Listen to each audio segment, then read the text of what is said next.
I think we as creatives have worked hard to find tools, work with tools, find ways to heal our own grief. And by doing that, by healing our own grief through creating, through noticing beauty, through slowing down, I think there's a beautiful continuance of being able to share that through social media channels and marketing and all that side of output for viewers, for other people to absorb, because not everybody has those tools, not unless you maybe go to therapy, or at the moment the world needs more of those tools. So I definitely am in a place of going, okay, the world is in pain, but I want to be able to share the ways that I continue to show up and I continue to feel and breathe through the hard. And yeah, I'm the same. It's the same with my writing and my photography. So I'm doing the 365 at the moment. And yeah, as I mentioned to you a couple of days ago, it is not aesthetically pleasing. It is not for social media, even though I'm posting there, but posting there is more of an accountability. For me, it's literally what is my gaze drawn to on that day? What is important to me on that day? What do I and like I'm up to day 48, which I'm proud of. So even if I dropped off now, I would be proud of that, because it's yeah, like I've paid attention for 48 days yeah. to what has been important to me on that day. I love that. So like photography for me is very grounding. It brings me back to the moment. I'm very just looking through that one lens. And for a long time in my motherhood, photography was literally, it was my therapy.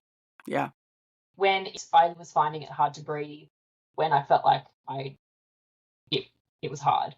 yeah, Um, photography, and most of the time it was of nature, it was of flowers, it was of a bug on the ground, because I could not stand to photograph people. It was too painful for me to yeah, photograph people.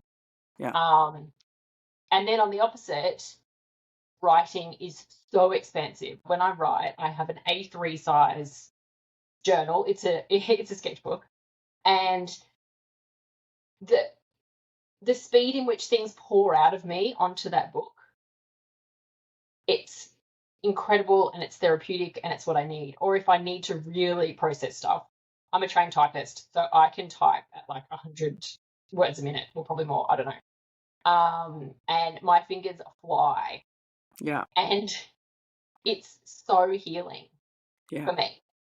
yeah. That's amazing. It is so healing. Yeah. And I even feel if like, Elizabeth Gilbert talks about the funnel, the kind yes, of like, I do. yeah, It's and I've got goosebumps now. That's yeah, literally like, that is how it feels for me. It's yeah, so, I feel so in aligned. Like when I won't remember, like I had no intention of ever writing a book, and it was only that I had my journals for 19 years yeah, that she just came through me. yeah, She's not from me, she's like through me. yeah, And yeah, that is because I practiced for that long in just yeah, writing. And most of it was trauma and crap and things that you would never want anyone to read. yeah, But it alchemized into this beautiful book of messages. yeah, yeah. Mm. And it It is is. so beautiful. It's incredibly healing. Mm. Yeah. Yeah, I think, and it's interesting you say that, because particularly in the last couple of years, when things have got really, really hard for me, I've got to the point where I've taken the dog out for a walk and I've instinctively picked up my camera.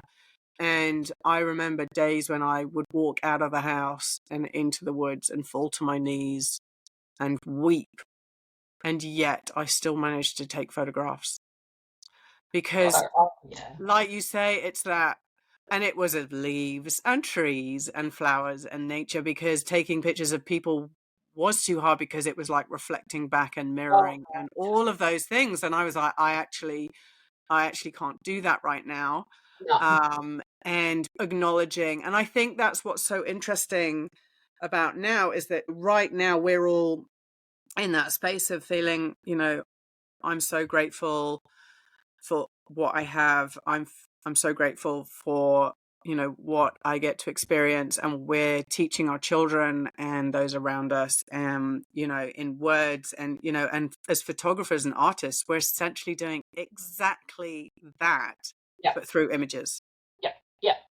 It's 100%. really just it's just purely a language, isn't it? It's It just absolutely is. purely a way of communication, of, we have these feelings, we have these emotions, we have these responses, we have these, senses, whether it's smell or touch. And our camera is really just our paintbrush, our tool, our, Yeah. box of capturing all the things, from internally to what we see on the outside world, and bringing them together into an image. And they are the process. The photograph really is just, I often think the photograph is really, and the image that we share, and that's really the cherry on the cake. That's really for the Yeah. viewer.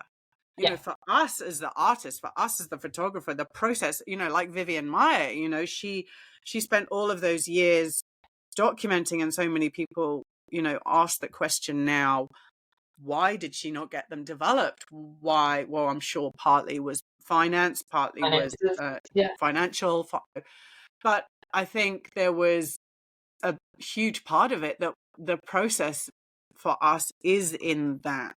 Yeah. And then that it's that extra layer when we put it out into the world, and how people respond to it, and how Yeah. we also, our future selves, can respond to it. Well, our future selves can look back at those pictures, or you look back at your writing, at your diary, and that's the response. And that's, often I believe we're not taking pictures for us, right? I mean, we're going through the process of creation for us today, but the result is actually not for us It's like today. this beautiful artifact.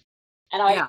I totally get that. I did go through a stage where I was deep in just taking photos of flowers and nature, or I would take photos of pieces of people, mostly their hands. Hands fascinate me. And their spine. I love spine. And I would pick one photo and delete the rest. Mm, And yeah. sometimes I wouldn't edit it. I would just go, yeah, that's I. And most of the time I didn't. It was generally the photo that kind of broke my heart in the best way on that Yeah. day, Yeah. and I would delete the rest. And Yeah. it was purely the process of taking those photos, of being outside, of paying attention, of not being in my own head. That was the Yeah. most important thing for me that day. Yeah. And I only kept one photo because I was like, it's just one photo. I think that's what I adore about 365. I'm actually failing on mine. Not failing. I'm not going to say Yeah. I'm failing. So, I'm actually not managing to consistently take. I do take a picture pretty much every day, whether it's yeah. of my, with my phone, or for a client, but I absolutely love, as I got into my first 365, I appreciated beyond measure that process, exactly like you were talking about. That going out, and often I'd be like, I'm going to go and take a picture, and I'd notice something, and I'd be like, I noticed that beautiful light on the fence. I'm going to go and take a picture of that. And then I get out there and I take a picture, and I'm like, actually, that's not the picture I want. And then I take 5 minutes, 10 minutes to explore that light, and explore the textures, and explore around the subject. Yeah. And then, like you say, going, okay, that is the picture that feels like the answer to that question. Yeah. And so in many ways, the others aren't important. Yeah. And I often now, I'm very fast. So when I go and do a session, I often will go and do a session, and I pull out, half a dozen, some people call them sneak peeks, but for me, they're the answers to the questions I had during that session, in terms of what am I feeling? What am I seeing? What is this family about? What is this moment about? And they become the markers. They become the cornerstones for the rest of the edit. Yeah. And I can literally go in. I already have a feeling of where they are on the edit. I can go in, I edit them relatively quickly, and I send them over. And clients are often like, like, we still are still wearing the clothes that you took pictures of us in.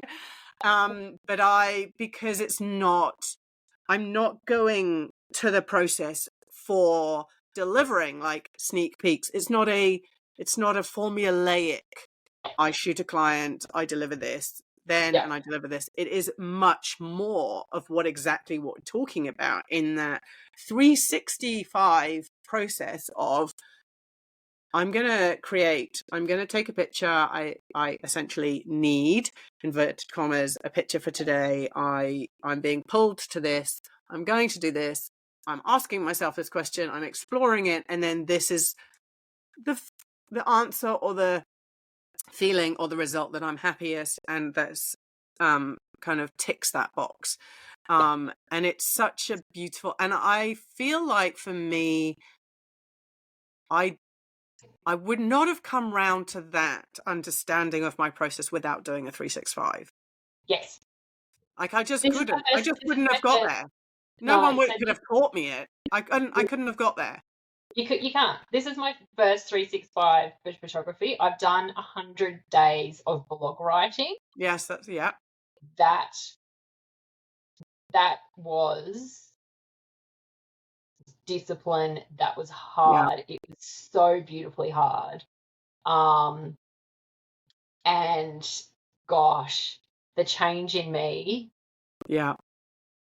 because I had very strict parameters, had to be like in by a certain time. It had to be more than 300 words. It had to be, like, oh, Amazing. and just having those constraints Yeah. and having the discipline to show up every single day for the 100 days, Yeah. incredible. Yeah. So I'm looking. This is my first 365. So I'm like 48 days in. Yeah. No, it's really amazing. And what I think, again, it's opening up that gap of creation every day and sitting in that space, and yet the expansive nature of it, of that consistently showing up. And what I also love about it is the ability to reflect on a month's worth of essentially visual journaling. You can go, wow. When you have moments, particularly at the moment, we are feeling so many feelings. We are struggling. Time feels like it's sped up. There are all sorts of things that are happening to us, and we can easily, I don't know about you, but I can easily get to the end of a month and go, what did I actually do? What did I get stuff done? At It's the end, this kind of like, oh, we're at November. We're going to be at Christmas any minute.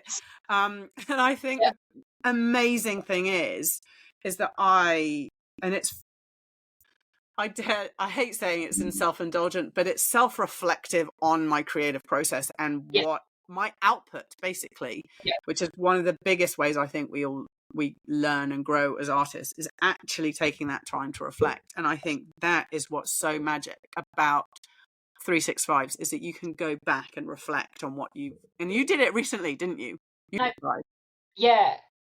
But I also think, I love that, but I also think it builds trust in ourselves. It builds 100%. trust in our creativity and our practice. And, like, to say you're going to do something and then do it, it doesn't matter if it's the worst photo you've ever taken or the best photo you've ever taken. You've shown up and you've said to yourself, I'm doing it. I'm capable. I'm taking 2 minutes to myself. And it's just that consistent showing up.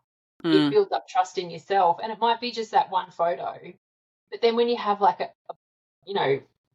bigger project or a bigger event or, life event, you have that trust in yourself. Yeah. And it's shifted stuff for me as well. There are a couple of things that I feel on this is that when I go and do client sessions, I don't ever get concerned that I need to come up with all these ideas in the years gone past. We all go through this process at some point, is we go onto Pinterest and we go, okay, look at the poses and look at this and look at that, because we're in this learning, growing, understanding, we're digesting visual imagery and visual composition and all of that stuff, and it's really important. But now, having done a couple of 365s and just generally shooting for the number of years that I have, I actually go to client sessions excited about what I can explore. Like, I did a session I've just delivered today that I shot the kids on the trampoline, and I've got a bad knee, and I was like, I'm getting on the trampoline with them, and they were jumping around me, and I was just clicking. I wasn't even really looking at my camera, because I was like, I'm just enjoying the fact that they're enjoying themselves. And I know that even if I get like two beautiful shots from this, like, the whole process is that freeing, enjoyable moment. And I think for so many of us, we get so serious. And kind of like following on from that, for me as well, is that doing a 365 or doing that regular what's the word? I don't want to say routine, but that regular practice, the practice of shooting on a daily basis, even just having the camera in our hands, it's really good for that muscle memory of having the camera. So I haven't shot for a week now, and it's really funny because, like, I'm kind of missing actually having that feeling of the camera in my hands, the weight of it. Yeah. Yeah. And for a lot of us, it's also that it's like an exhale. Yes, it is, but it's also a little bit of a I don't want to say a mask, but I know for me, if I walk into a room and I have my camera in my hand, I feel like I'm walking in confidently. And sometimes I walk into a room without my camera and I'm like, oh, I feel naked. Who am I? I am Chloe, but who am I without my camera, which is crazy. I mean, maybe less so now, I'm 47, but I've definitely in the past sort of felt that. And I think that habit and that natural daily practice, as I said, with the camera in your hand, I think it really, really helps. And I often go to shoots and I'm with people, like, say, for example, I'll do a shoot with somebody I know, a family I know, and the kids I know from the kids' school and stuff like that. And all of a sudden they'll be responding differently to me. And I'm like, why are they? Oh, yes, it's because I have a camera in my hand. And I love saying to people, it's actually me coming to the shoot. It's me taking pictures of you. It's not a photographer with a camera.